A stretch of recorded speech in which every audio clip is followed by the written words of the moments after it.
Kama nilivyosema awali, swala la mafanikio ni maandalizi, kwa sababu mafanikio mara nyingi huwa tunayapima mwishoni, na mafanikio au matokeo itategemeana na namna ambavyo maandalizi yamefanyika.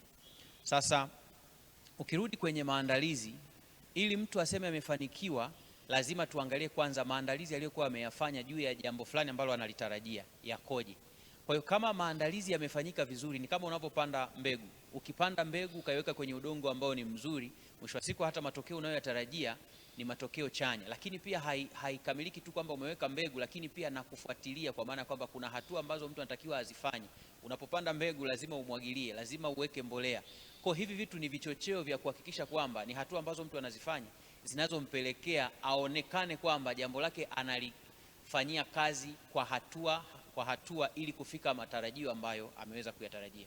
Kwa wakati fulani unaweza kukuta kwamba maadili katikati ya njia ambayo mtakuta mtu amepanga mafanikio, maadili yanavurugika kwa sababu anaona kabisa matokeo ambayo alikuwa ameyatarajia na kile ambacho uhalisia unaonyesha haviwiani. Sasa huyu mtu, kwa sababu maisha yanamlazimisha na majukumu yanamlazimisha, inafikia hatua ya kwenda kwenye nje ya maadili ambayo yanatakiwa. Umekuta mtu anaingia kwenye mambo ya rushwa, kwenye mambo mengine ambayo hayafai.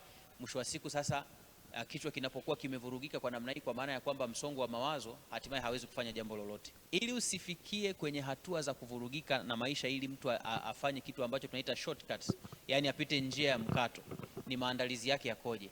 Na uthibitisho wa mambo ya kwamba mtu anaweza kafanikiwa ni sahihi kabisa. Mtu anaweza kafanikiwa bila kupita njia ya mkato kwa sababu ya maandalizi, ila kushindwa kuweka maandalizi ndio kunakosababisha mtu alazimike kupita njia ambayo anaona kwamba ni njia ya mkato, atafika mapema, lakini pia huwa wanasema kwamba the shortcut always is the long way. Jambo moja ambalo naweza nikalisema juu ya kuwafundisha vijana, kwanza ni kutengeneza mtazamo.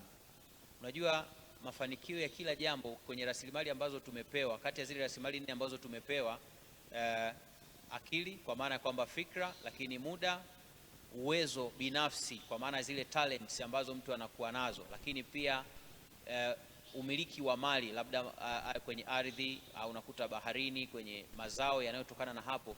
Hizi rasilimali zimegawiwa sawa na kila mmoja ana uwezo wa kupata sawa sawa, na kinachoendesha mtizamo wa hizi rasilimali kikubwa ni fikra. Yaani fikra ndio inaweza kusababisha kwamba wewe utumieje muda wako, kwa sababu wote tumepewa masaa 24. Namna ambavyo unakuta masaa yako unayatumia ndivyo ambavyo matokeo yatakuja. Kwa hiyo vijana, tunarudi pale pale kwenye maandalizi. Je, fikra yake iliandaliwa sahihi kwa ajili ya kuweza kufanikisha jambo ambalo anatakiwa kufanikisha? Kwa sababu katika malezi pia tunaona utofauti ambao tunaona viko visababishi vingi ambavyo vinamsababisha mtu asifikie malengo yake. Kwa mfano, unaweza ukakuta kwamba anapokutana na malezi makuzi ya mtu asiyetambua umuhimu wa kumjenga yeye, ule mtizamo huo unajengwa katika kipindi cha awali, yani kipindi cha mtu akiwa bado umri wake ni mdogo, kwa sababu anaweza kafikiria. Lakini yale mazoea ambayo kila siku mtu anakuwa nayo, zile tabia ambazo kila mtu anakuwa nazo, vitendo ambavyo kila siku anafanya, vinamtengenezea tabia ambayo mwisho wa siku atakapokuja kufika miaka 30 40 tayari ilishajijenga tabia, ni ngumu kuitoa kwa haraka. Hivyo unakuta tunatumia nguvu kubwa sana ya kuelekeza vijana. Kwa hiyo vijana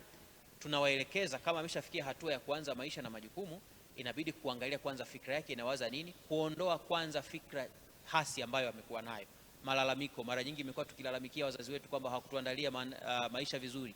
Tumekuwa tukilalamikia serikali kwamba haikutupatia malezi mazuri, labda makanisa hayajatupatia malezi mazuri. Lakini issue sio hiyo mifumo, issue ni mtizamo uliotengenezwa dhidi ya hiyo mifumo ambayo tumekutana nayo ya maisha.